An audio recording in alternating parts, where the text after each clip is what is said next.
حسين يا حسين حسين حسين حسين حسين يا حسين حسين حسين يا حسين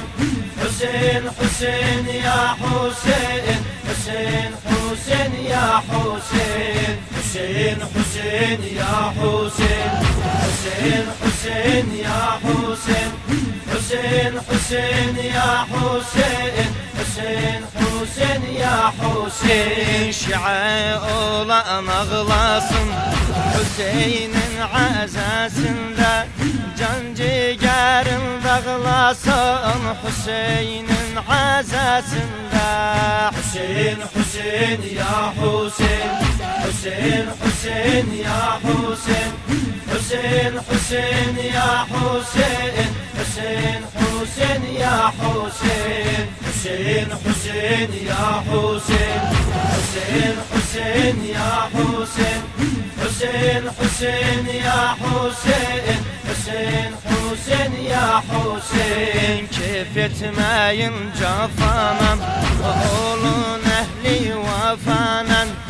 Ağlayın Mustafa'na an Hüseyin'in azasında حسين حسين يا حسين حسين حسين يا حسين حسين حسين يا حسين حسين حسين يا حسين حسين حسين يا حسين حسين حسين يا حسين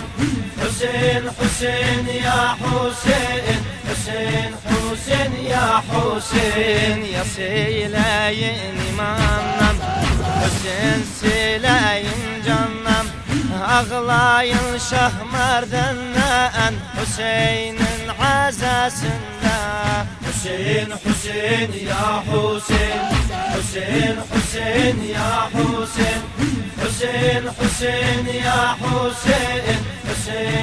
حسين يا حسين حسين حسين يا حسين حسين حسين يا حسين حسين حسين يا حسين حسين حسين يا حسين Unutmayın imamı Gün Hüseyin matamı Ağlayın Zeynep kimi Hüseyin'in azasında حسين حسين يا حسين حسين حسين يا حسين حسين حسين يا حسين حسين حسين يا حسين حسين حسين يا حسين حسين حسين يا حسين حسين حسين يا حسين حسين حسين يا حسين Ağlar dağı ile başı Hazeyin giler başlar Döken gözden kan yaşı Hüseyin'in azasında حسين حسين يا حسين حسين حسين يا حسين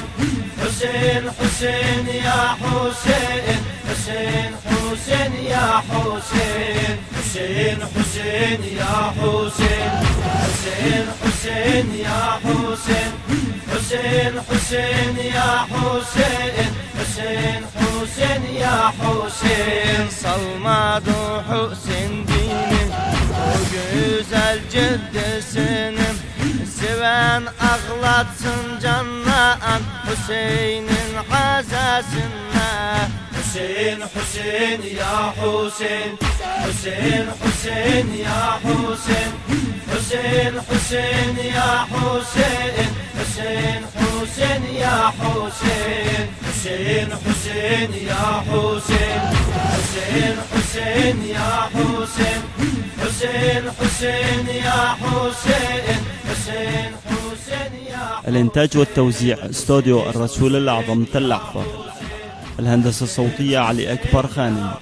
أداء الرادود الحسيني بشير الجعفري من كلمات الشاعر الحسيني كاظم عجن.